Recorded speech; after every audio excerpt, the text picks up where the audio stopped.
panggilan dan iman kita seharusnya itu tidak situasional.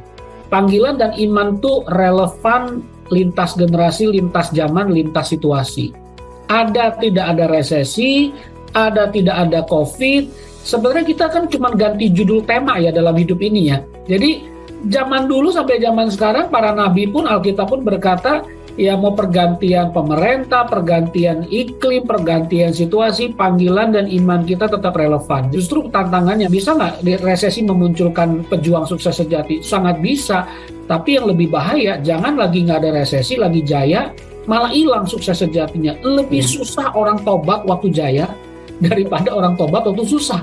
Ada tidak ada resesi, sukses sejati itu harus muncul, harus relevan, harus hadir, memberi warna di masyarakat gitu. Menurut saya itu dasar iman kita dulu. Kalau itu nggak kuat, ya kita masih anggap Tuhan sebagai ATM, dan hidup kita di sini adalah tujuan terakhir, bukan hidup yang kekal, then our faith will be weak, then it's very hard for us to face anything. Dikit-dikit langsung ngeluh, ya, komplain ya, kepada Tuhan. Intinya kita ikut Tuhan itu bukan artinya tanpa badai, tanpa kekurangan materi. Balik is how deep our faith in Jesus Christ. Kalau dasarnya itu nggak kuat, akan banyak gontang-ganting. Ya karena kita berharap Tuhan kayak doa saya, Tuhan jangankan pabrik saya. Kalau masih doa begitu, saya pemilik, Tuhan masih ATM saya, wah kayaknya iman kita akan nggak kuat deh. Tidak akan bisa menghadapi apapun.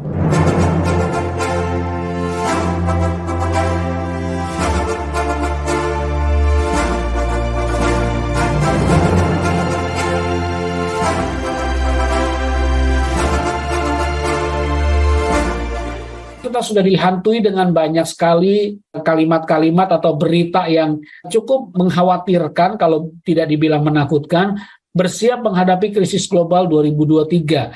Ya, ada yang bilang Indonesia aman, ya. Sebenarnya aman nggak aman itu kan relatif ya. Yang main mereka terkait dengan dolar, terkait dengan global, pasti ada pengaruh juga ya. Tidak bisa kita katakan satu sisi aman, semuanya aman. Tapi bukan berarti kita juga dirundung ketakutan sehingga lumpuh, tidak bisa bergerak, tidak bisa melihat, tidak bisa merencanakan, tidak bisa berharap. Terjadi sesuai iman kita, sesuai doa dan harapan kita, perjalanan kita tidak lagi menuju sukses yang palsu, tapi menuju sukses yang sejati. Ya, dan izinkan kita sekarang coba mengatasi apa yang kita akan lakukan. Tantangannya gini, terlepas dari semua tantangan resesi tahun 2023, jadi kalau masuk tahun 2023 nggak ada alasan Anda untuk tidak punya pengharapan, nggak ada alasan Anda bersungut-sungut ya tentang situasi yang ada, karena semua kita sudah mengambil tanggung jawab. God is my hero, Tuhan pahlawanku, Tuhan tetap baik, Tuhan gunung batu dan kekuatan kita, Tuhan adalah gembalaku. Ya, ikut Tuhan kan nggak perlu rumit ya. Seberapa banyak pemahaman, pengertian, tekad yang Anda pegang, Anda jalanin aja. Itu kita akan ngalamin. Dan buat setiap orang unik berbeda-beda. Mau resesi kayak, mau virus kayak, mau penyakit kayak, semuanya. Tetapi nama Tuhan lebih berotoritas dari semuanya. Amin. Nah, saya lanjut dengan tayangan berikut. Masih ingat nggak? Kisah seorang petani yang, ini dongeng ya, kisah seorang petani yang dia ngambil air dengan 2 ember, ternyata ada 1 ember bocor yang tiap kali dia timba air, sampai ke rumah dia airnya bocor, mungkin dia berkata embernya nggak ada gunanya lagi, tapi dia tetap menimba air. Embernya mungkin merasa rendah diri ya, karena bocor, yang satu bagus, selalu ambil penuh, pulang penuh, yang bocor ambil penuh, pulang setengah. Tetapi kisah ini sangat menyentuh. Kenapa teman-teman? Karena mengingatkan di tengah keretakan hidup, di tengah ketidaksempurnaan, di tengah ada kegagalan, di tengah kebocoran cash flow, di tengah kebocoran bisnis, di tengah suasana yang kelihatannya tidak sempurna, bahkan air dari retakan ember itu, airnya bisa menetes menyiangi tanaman itu dan memberi pertumbuhan buat tanaman yang lain. Saya ingat sekali cerita ini, mengingatkan seberapa sulit hidup kita. Kalau kita izinkan Tuhan, kita taruh hidup kita di tangan Tuhan, Tuhan masih bisa jadikan berkat loh. Tuhan masih bisa jadikan inspirasi loh buat orang lain. Ya, masuk 2023, jangan expect kata sempurna. Kita semua mengalami tantangan. Tapi izinkan Mungkin kita bergumul di keuangan, tapi keluarga kita bisa memberi inspirasi buat orang lain. Mungkin kita di tengah himpitan karir, bisa kehilangan pekerjaan, tapi kita bisa memberi inspirasi ketenangan, iman buat orang-orang yang kita kenal.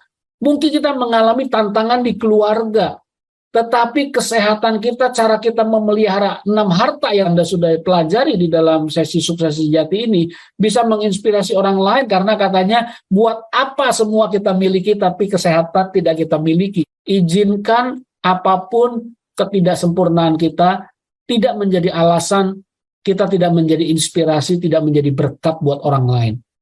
Pak Jun di tengah-tengah kita sebenarnya saya undang, nanti ada tanya jawab, beliau cerita.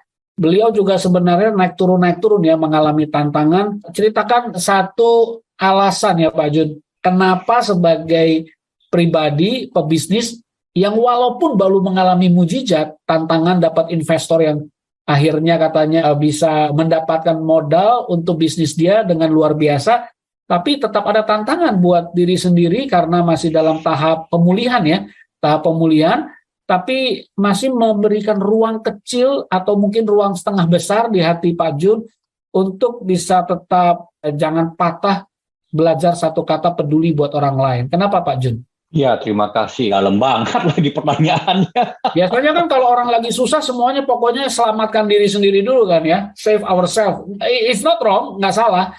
Tapi bagaimana Tuhan menaruh hati kita untuk punya kebesaran hati. Karena perjalanan menuju sukses sejati bukan hanya kita belajar di harta keuangan tok ya yang kita ukur.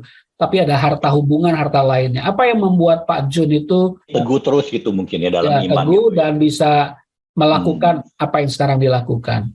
Ya, mungkin mesti panjang sedikit ya. Kalau Bro Julian sih udah tahu ya, karena kita udah bersama-sama dari 2009 ya kenal ya. 23 Agustus di mana itulah yang kesaksian saya dapat satu kebenaran yang memerdekakan saya. Ya, sehingga sampai hari ini biarpun sesudah saya dapat kebenaran terakhir yang memerdekakan saya naik turun, sempat dari minus jadi plus banyak banget, minus lagi plus banyak banget, minus lagi plus banget. Tapi karena udah dilatih terus, jadi saya cukup kuat dalam Tuhan tentu, bukan karena saya pribadi kuat, karena Tuhanlah yang kuat di dalam saya.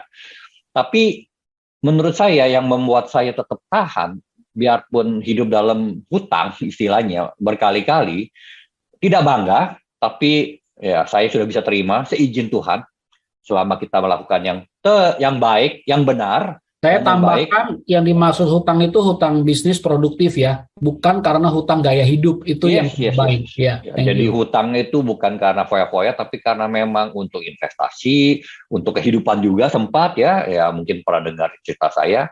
Jadi terbalik, ini semua menurut saya ya itu pasti back to our basic faith in Him.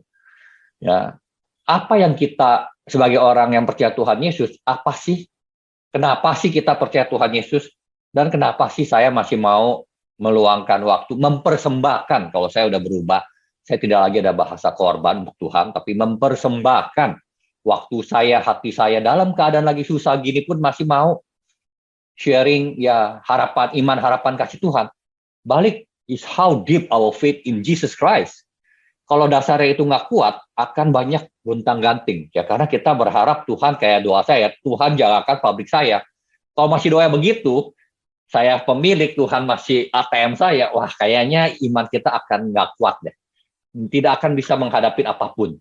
Ya, jadi sedikit-sedikit pun udah goyang. Jadi kalau saya ya karena saya yakin Tuhan Yesus sudah mati di salib, ya turun ke dunia, menjadi manusia, ya dan mati di salib untuk menebus kita semua dan memberi kita hidup yang kekal. Dan saya sudah melihat melalui iman ini saya bisa begitu tenang ya menghadapi hidup penuh dengan masalah. Bukan saya cari masalah, tapi sekali lagi apakah kita bisa menghilangkan masalah? Saya rasa Tuhan izinkan semua itu terjadi. Jadi silakan kalau Tuhan izinkan saya jadi makmur, puji Tuhan. Makmur dalam materi, puji Tuhan. Makmur dalam harapan, puji Tuhan. Kurang dari materi, nggak ada masalah, karena kita hidup bukan hanya dengan makanan saja, tapi dengan firman Tuhan. Jadi menurut saya itu dasar iman kita dulu. Kalau itu nggak kuat, ya kita masih anggap Tuhan sebagai ATM, dan hidup kita di sini adalah tujuan terakhir, bukan hidup yang kekal, then our faith will be weak, then it's very hard for us to face anything. Dikit-dikit langsung ngeluh, ya, nangis, komplain ya kepada Tuhan. Itu sih bro. Thank you Pak Jun. Karena sebagai komunitas saya melihat kedewasaan rohani itu bukan bicara kita tenang dengan Tuhan waktu kita lagi jaya ya. Saya bisa melihat teman-teman yang lagi berjuang, termasuk Pak Jun di komunitas KBC ini, mereka juga punya struggle. Siapa bilang yang kesaksian cerita di dalam Sukses Sejati ini orang-orang yang udah sukses dan jaya dan tidak ada apa artinya kebal masalah ya. Kita semua punya challenge ya. Tapi jadi gini, bisnis atau pekerjaan boleh aja tergantung situasi. Kadang naik, kadang turun, kadang resesi, kadang nggak. Bisnis boleh, pekerjaan boleh. Tapi iman harus menjadi fondasi. Jadi kitanya nggak gampang diombang-ambingkan. Dan ketenangan itu tergantung relasi. Relasi dengan Tuhan. Jadi saya bisa lihat ya, ciri-ciri anak Tuhan yang mereka bilang dekat dengan Tuhan, salah satu karakteristik yang bisa kita cek adalah tenang. Orang yang dekat dengan Tuhan itu, Pak Jun cerita, dia udah berapa kali ngalami gonjang-ganjing, jatuh bangun ya. Tapi bedanya kali ini dia bilang makin kesini makin tenang. Masalah kurang lebih judul filmnya aja berubah. Ya dulu Wakanda, sekarang Wakanda Forever. Ya kan filmnya udah ganti gitu. Ya. Tapi selalu ada solusi kan. Karena bisnis boleh tergantung situasi, tetapi iman harus tertanam dengan fondasi yang kuat, ada fondasinya. Dan ketenangan itu tergantung relasi atau kedekatan kita dengan Tuhan. Jadi itu pilihan. Thank you Pak Jun sudah bercerita. Saya lanjut dikit ya tentang yang tadi kita cerita. Saya ingin teman-teman yang berjalan menuju sukses sejati jangan tunggu perfection. Ya, Tuhan, apa yang ada di tangan saya ketika saya pulang ke rumah jadikanlah itu berkat. Bahkan di tengah resesi yang mungkin banyak orang bilang akan kita alami tadi ini, jadi ramalannya seperti itu. Saya lagi berkata dalam hati Tuhan, jangan sampai ada orang-orang di komunitas KBC ini sampai gengsinya makan aja nggak bisa, kesulitan datang, nggak ada teman untuk diajak di call a friend, atau di WA, atau di teks. Saya bukan mengajarkan kita hidup dari belas kasihan orang. Kita semua punya harga diri kok, saya tahu itu. Tapi kalau sampai kita ada kebutuhan yang udah mendasar nggak bisa terpenuhi, buktikan arti komunitas. Pikirkan arti makna dari komunitas itu seperti apa. Jadi buat saya kita harus lebih peduli. Sesusah apapun kita harus lebih berbagi.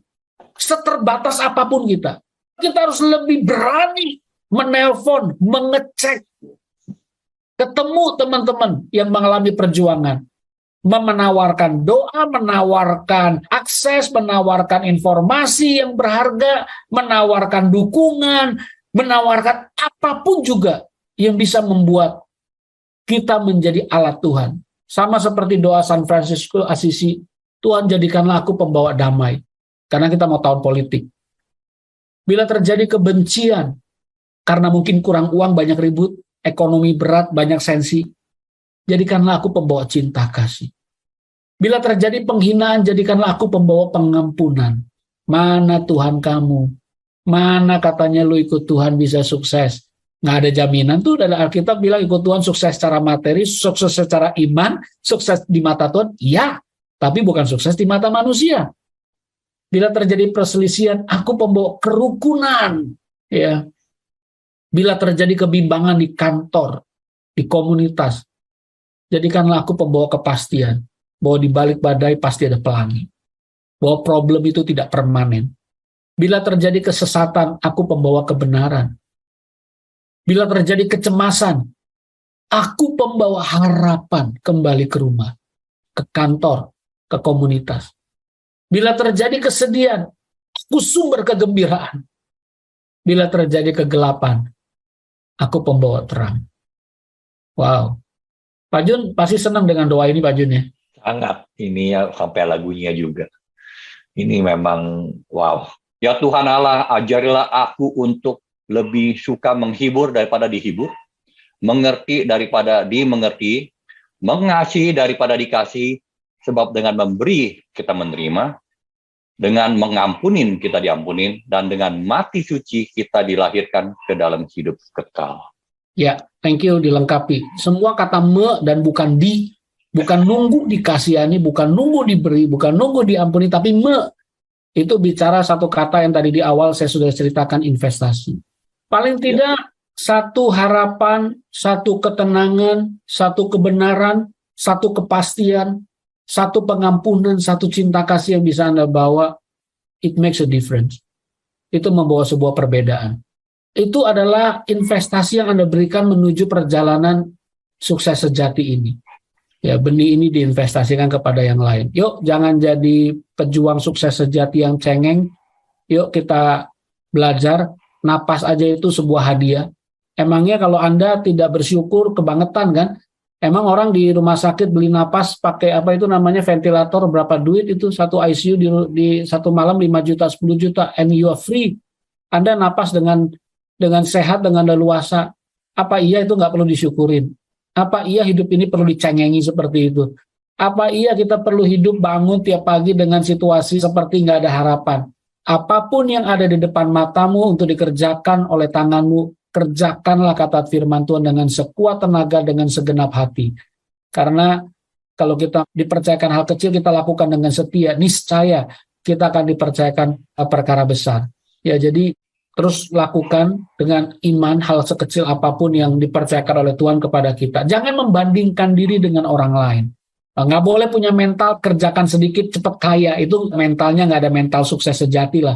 Ya, semua pengen potong kompas, nggak mau lewati proses yang baik. Semua pejuang, semua pebisnis di tengah pandemi ini kalau Anda tanya mereka, mungkin punya ciri-ciri yang sama ya. Dengan nilai glory kita L-nya, loyal to process. Semua kita berjuang di sana.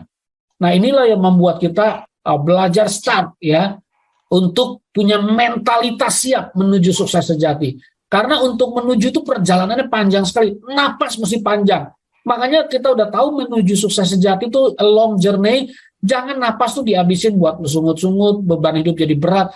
Mau jalan ke sana aja udah butuh perjuangan. Jadi lepaskanlah, tanggalkan semua beban yang tidak perlu. Udah katakan Tuhan, beri aku kelincahan supaya aku bisa berjalan, berlari, kalau perlu merangkak menuju sukses yang sejati.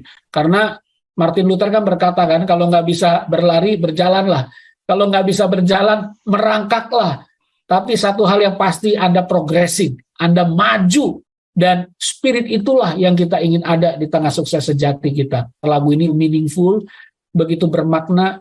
Tuhan, kompas kehidupan saya ini bermasalah atau masih kuat nggak menunjukkan peta. Anda sekarang pasti paham Google Map.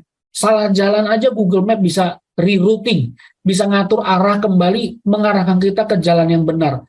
Kiranya program sukses sejati ini memberikan kompas kehidupan bagi Anda, sehingga ada feelingnya, ada intuisinya, ada refleksnya ketika berbuat salah, ada penyesalan, dan ada keinginan untuk kembali ke jalan yang benar. Katakan, Tuhan, beri aku anugerah, beri aku kesempatan, beri aku energi, beri aku dorongan, beri aku pertolongan. Jesus, be the center. 1 Petrus 5 ayat 7 kita baca dalam hati bersama-sama. Cocoklah buat masuk 2023 ya. Serahkanlah segala kekhawatiranmu kepadanya, sebab Ia yang memelihara kamu. Ya, Tuhan, thank you. Banyak sekali kalau mau dihitung kebaikan dan pemeliharaan Tuhan. Nggak ada alasan untuk saya masuk melangkah 2023 dengan kelumpuhan iman, kebutaan visi, dan telinga yang tidak bisa mendengar suara Tuhan. Jauhkanlah kiranya semua itu Tuhan. Aku ingin percaya, menyerahkan segala kekhawatiran kepada tangan Tuhan.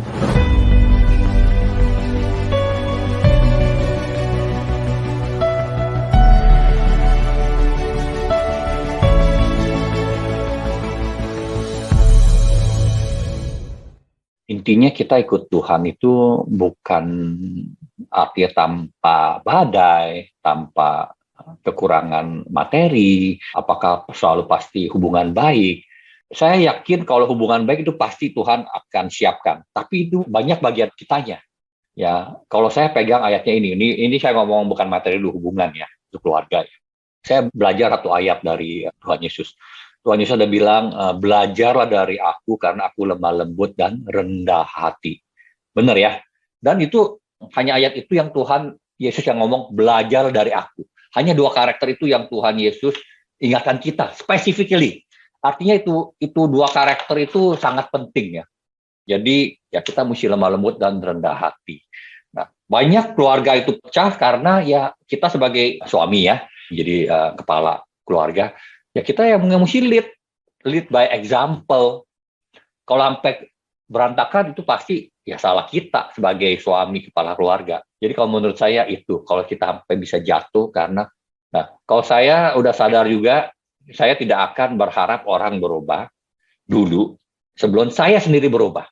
Itu ya mengenai hubungan keluarga. Kalau mengenai materi, ya kita kan ikut Tuhan bukan mau kaya. Kalau mau kaya mah mendingan ke Gunung Kawi ya, kayak lebih cepat. Salah ya, simple sih jawabannya. Tapi tenang, biarpun kita nggak kaya atau ya saya kan pernah hidup minus berkali-kali ya. Tapi look at, I'm very grateful to God, amazing. Dan saya tiap Senin sebagai manusia yang lemah masih tetap harus doa ini. Doanya adalah Filipi 4:6-7, karena ya bagaimanapun manusia masih lemah ya. Jadi doanya begini, janganlah hendak kamu khawatir tentang apapun juga, tetapi nyatakanlah dalam segala hal keinginanmu kepada Allah dalam doa dan permohonan dengan ucapan syukur. Nah, di belakangnya, damai sejahtera Allah yang melampaui segala akal akan memelihara hati dan pikiranmu dalam Kristus Yesus. Ini damai sejahtera Allah yang melampaui segala akal akan memelihara hati dan pikiran dalam Kristus Yesus. Banyak orang kayak boro-boro ada damai. Ya, itu. Thank you. Oke, Pak. Berarti tadi kalau pertanyaannya apakah bisa setelah mengikuti program Sukses Sejati masih mengalami kejatuhan, keberangkrutan, masalah dalam keluarga, berarti masih bisa ya, Pak ya? Mungkin ya, Pak? Sangat mungkin ya. Jadi simple sih, itu semua rasul proses apa ya prosesnya ya? Apakah tapi kita satu kehormatan bisa merasakan kesusahan, kesengsaraan Yesus ya, nggak sampai 1% lah istilah dibandingin Yesus. Ya, oke. Pak Julian ada yang mau ditambahkan, Pak Julian? Ya, saya mengutip dari Daniel 3 ayat 17 sampai 18 lah buat para pejuang. Bukan pejuang receh ya, kita sering diplesetkan pejuang receh. Ini pejuang sukses sejati, jadi bukan recehan. Mental kita bukan mental recehan. Daniel 3 ayat 17-18 kan mengingatkan kita. Daniel waktu berdoa juga mau dilepaskan dari perapian dengan Sadrak, Mesak, Abednego itu dibilangin, jika Allah yang kami puja sanggup melepaskan kami, maka ia akan melepaskan dari perapian yang menyala-nyala itu. Dan dari dalam tanganmu ya Raja. Tetapi seandainya tidak, hendaklah Tuanku mengetahui ya Raja bahwa kami tidak akan memuja dewa Tuanku dan tidak akan menyembah patung emas yang Tuanku dirikan itu. Itu mental berani mati, mental nggak ada matinya saya bilang. Dia mau ditolong nggak ditolong, nggak ada urusan. Tapi setia sampai mati. Karena kita seringkali kalau ada masalah, bisnis turun, bisnis bangkrut, omset turun, kita curiga sama Tuhan. Jangan-jangan ini hukuman. Jadi gini loh, loyal to proses di KBC ini, kalau Anda sudah melakukan proses yang benar, hasil pasti maksimal. Oke? Kalau prosesnya benar. Nah, tapi kalau kita udah lakukan prosesnya benar, masih mengalami tanda kutip seperti itu Daniel 3 ayat 17-18. Ya, artinya iman itu kan ada levelnya. Allah mau menolong kita, kita semua bilang amin. Allah pasti mau. Allah sanggup nggak menolong kita? Jawabannya pasti sanggup. Ya, pertanyaannya, kalau udah lakukan proses, Allah mau, Allah sanggup, masih belum mengalami terobosan, ya berarti Allah berdaulat. Itu yang namanya kematangan kedewasaan rohani itu, kalau sampai ketenangan kita percaya Tuhan, whatever the result, apapun hasilnya, kalau saya sudah lakukan proses yang benar, tidak ada hasilnya, nggak apa-apa. Saya sudah jadi seorang bos yang baik, udah nggak marah-marah kata Pak Jun, udah mulai bayar pajak, udah mulai bayar UMR, udah kasih plus bonus ke orang lain, masih harus tutup bisnisnya, nggak apa-apa. Itu mah biasa gitu. Bisnis boleh dikubur, tapi semangat bangun bisnis nggak bisa dikubur. Jadi Pak Jun punya mentalnya seperti itu. Mental nggak ada matinya. Kalau sampai udah kita melakukan yang terbaik, iman dijaga, perapian ini tidak lewat dari kita, kami tidak akan menyembah Allah yang lain. Itu namanya Allah berdaulat. Allah berdaulat ya. Jadi teman-teman, berita baik ya. Jadi kalau Anda ikuti langkah demi langkah ya, kita tetap bisa menikmati roller coaster kehidupan di dalam dunia pekerjaan ya. Naik turunnya mesti kita bisa nikmati sama-sama. Oke, pertanyaan berikutnya, Pak Junedi, dengan naik turunnya bisnis Bapak yang telah Bapak alami selama ini, ya.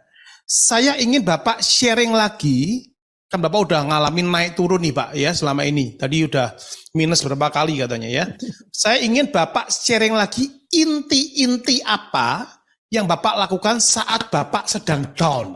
Jadi saat kondisinya di bawah, melakukan apa? Silahkan. Terima kasih, pertanyaan ini sangat bagus. Karena inilah yang sebenarnya yang perlu saya share ya, bagaimana Tuhan itu baik dan Tuhan itu luar biasa. Ya, sekali lagi saya pelayanan Tuhan tahun 2000 full time sempat 3 tahun, dihakimin gereja, di sidang gereja, diizinkan bangkrut, balik ke Indonesia, hidup dalam kekurangan, naik turun. Kenapa saya masih ada ini hari? Itu ya, sehari-hari saya pasti berdoa kepada Tuhan pagi. Ya, sempat dulu yang paling susahnya tuh tahun 2007 sebenarnya itu 2007 itu paling susah. Ya karena sudah minus, hidup nebeng. Dan saya tiap pagi menyembah Tuhan, berdoa dan menyembah Tuhan. Baca firman tentu, ya. Dan akhirnya saya dapat satu firman, 1 Petrus 2:19. Sebab dapatkah disebut pujian jika kamu menderita pukulan karena kamu berbuat dosa? Tetapi jika kamu berbuat baik dan karena itu kamu harus menderita, maka itu adalah anugerah di hadapan Allah. Sebab untuk itulah kamu dipanggil. Karena Kristus pun telah menderita untuk kamu dan telah meninggalkan teladannya bagimu supaya kamu mengikuti jejaknya. Ini perintah loh, supaya kamu mengikuti jejaknya loh. Sebab mungkin Pak Jun yang tambahin aja, satu dari sisi investasi pribadi tadi iman, kedua komunitas juga saya kira Pak Jun lebih banyak ya. Sangat terus terang ya, salah satu ya inilah saya punya penyelamat juga Bro Julian ya, dan juga tentu Pak Yakob, Pak Heru, mereka itu mentor saya yang mendampingin saya lah, terus terang bertahun-tahun ya, saat lagi saya susah, mereka yang proaktif menanyakan saya. Oke Pak, satu pertanyaan terakhir Pak Julian, Pak Junedi, melihat semua prediksi 2023 tentang krisis masa gelap yang tidak bisa diprediksi, apakah sesungguhnya ini waktunya Tuhan sedang memunculkan kita sebagai para sukses sejati di marketplace sehingga kita menjadi kesaksian bagi dunia? Ya, terima kasih. Saya langsung komen singkat. Panggilan dan iman kita seharusnya itu tidak situasional. Panggilan dan iman itu relevan lintas generasi, lintas zaman, lintas situasi. Ada tidak ada resesi, ada tidak ada COVID. Sebenarnya kita kan cuma ganti judul tema ya dalam hidup ini ya. Tantangannya 98 krisis ekonomi ya kan, dolar ya, terus kemudian ada lagi krisis yang mana lagi, katanya sebelum tahun 2000 pun tahun 18 sekian ada krisis pandemi juga dulu yang bukan COVID, cuman ganti judul nama penyakit aja gitu ya. Jadi zaman dulu sampai zaman sekarang para nabi pun, Alkitab pun berkata ya mau pergantian pemerintah, pergantian iklim, pergantian situasi, panggilan dan iman kita tetap relevan. Jadi justru tantangannya, bisa nggak resesi memunculkan pejuang sukses sejati? Sangat bagus, sangat bisa.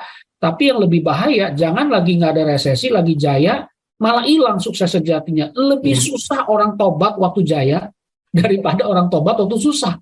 Ada tidak ada resesi, sukses sejati itu harus muncul, harus relevan, harus hadir, memberi warna di masyarakat gitu.